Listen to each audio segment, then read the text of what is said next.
again, someone who will be disregarded by clubs that I think would ordinarily be favourites to win this competition or even the Europa League. Like, look at his age, okay? He hasn't got much of a future left. You know, he's 30. You know, this is probably his last contract, something like that. Although I imagine people will be queuing up at this moment. You talked about the data analyst teams. Yeah. I bet you over the years, 28, 29, 30, he wouldn't have really registered on their data. But I mean, Don, you'd look at his age, you'd say he's 30. Okay, why take a chance on him? He's coming from Qatar. Right, if he's playing in Qatar, what does that say about him? Okay, at this stage of his career. And yet he's not only scored goals in the Greek Super League, but Europa League, Conference League, and a free transfer. I mean, I love stories like that. I remember the guy who won the European Championships for Portugal in 2016, in that final, against France in Paris. It wasn't Cristiano Ronaldo, it was Eder. People, when he was in that squad, like, who is this guy? What's he doing? You know, he's playing in Russia or something like that. And yet, he had that moment where he's the guy who won an international trophy for Portugal. And it's the same with El Kaabi tonight. He's one of those strikers who, you know, he's not one of the foremost, most famous strikers of his generation by any means. You know, the one we're all talking about this summer is Mbappe going to Real Madrid. And yet, this guy has made history. He'll be famous forever in Athens and Olympiacos, but he'll be famous in this competition as well, which has been such a great thing. I mean, I'm very critical of Seferin, but this competition, bringing back a third UEFA competition, has been really, really good. For nights like this, nights like West Ham had in Prague, nights like Roma had in Tirana, it's really energised a lot of clubs that had started to drift, really, in European football, didn't feel like they had a place in European football other than qualifying for the Champions League only to go out in the group stages. To win something, to give your fans that, is everything. Yeah, it's a competition, isn't it, that has made history in every season so far, and it's happened once again. Olympiacos winning their first ever European trophy, a first ever European trophy for a Greek club.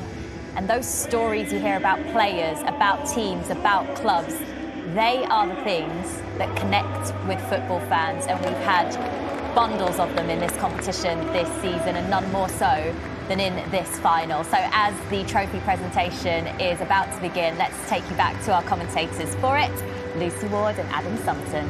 Thank you, Jules. Great to see the sportsmanship there between the two sets of players. I was fortunate to cover the Europa League final as well, and I just felt it was a feel-good final, that, and this has been similar to clubs who aren't necessarily used to these sort of showpieces. Yes, Fiorentina playing in their second final in as many seasons, but you think it was a very first for Olympiacos. And it was the early 90s, the last time Fiorentina had been in a European final prior to last season. We saw Marinakis there, Lucy. The 29th of May must be a very happy date for him, the Forest and Olympiacos owner, because it's the second anniversary of Forest winning the playoff final. Now his Olympiacos club have won a European trophy for the first time on the same day. Yeah, I think what he did was he had the right manager at the right time. I think Mendilibar has that capacity to organise a team. He's a little bit anti-modern, he hates VAR, he's just straight down the line, but obviously he connects with the players, and you only have to look at El Kaabi and how consistent he's been this season, and it must be about the connection with the manager. The manager seeing something within him and just ensuring that he shows his best throughout the season, and it's certainly worked. It's all about the team, isn't it? You know, the subs and the first 11. Disappointing really for Italiano. He should come again, whether it's at Fiorentina or somewhere else. Yeah, really feel for Italiano. It's the third final that he's reached in 2 seasons. They've lost them all. All have been so close as well. Must be wondering what he has to do to get over the line. But he's done great work at Fiorentina. It might be that he's just got that one game left now against Atalanta. The talk is in Italy that he will move on, but he can be proud of his body of work in Florence. He certainly earns a good move if that is what happens, but now it is all about Olympiacos, who are, by the way, the first club outside of England, Spain, Italy or Germany to win a major European trophy since Porto in 2011. And to go back to what the guys were saying there about the success of this competition, that illustrates it, doesn't it? That a team from outside the established elite is claimed silverware. Yeah, I think it's one of the good things that UEFA has done in recent seasons. I mean, we saw that what it meant to West Ham last season, you know, what it means to Olympiacos. And it's not just about the senior group of players. You know, the youth team, the under-19s won the UEFA Youth League. Yeah. That's key as well. You know, it's all about bringing together different players who might not have been successful at other clubs, but have also got the youth coming through as well, and that's a real recipe for success. Ibora, who we just saw there walk past the trophy in touch here, he's now won 5 major European honours, a 4-time winner of the Europa League. Olympiacos, a club drenched in domestic silverware over the decades. They are the most successful side in Greek football. But now in their 100th year, they have the Continental kudos that they have always craved, but has previously eluded them. This is the night of the legend. You'd have to say that Mendilibar has worked his magic again, just as he did with Sevilla last season. These players will be remembered and revered forever. And here is the club captain for Tunis, who first joined Olympiacos as a youngster back in 2005. One can only imagine how special, how precious this moment is to him.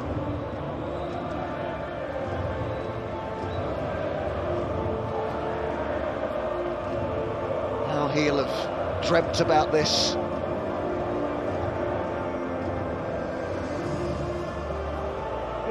Piraeus will party like never before. Olympiacos are the 2024 Europa Conference League winners.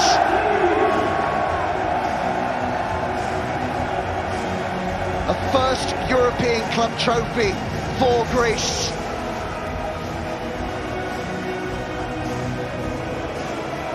What an achievement, and how they deserve the acclaim they are about to receive. And done at the home of one of their rivals, Athens.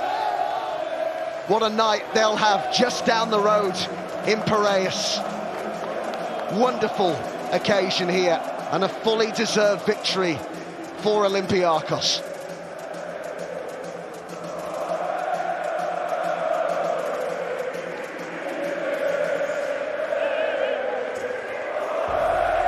Adam, Lucy, thank you very much. Such special scenes. You just can't get enough of these pictures if you're watching on as an Olympiacos fan, or just a football fan in general, just to see the joy on their faces. A first ever European trophy for Olympiacos, a famous night in the club's history, in Greek football's history as well. And as Adam said there, I think there is going to be a very long party in Athens. We've still got loads more to talk about here. We're going to take a look back at that winning goal from El Kaabi in the 116th minute. And we'll take a look back at more of these scenes and hopefully bring you more reaction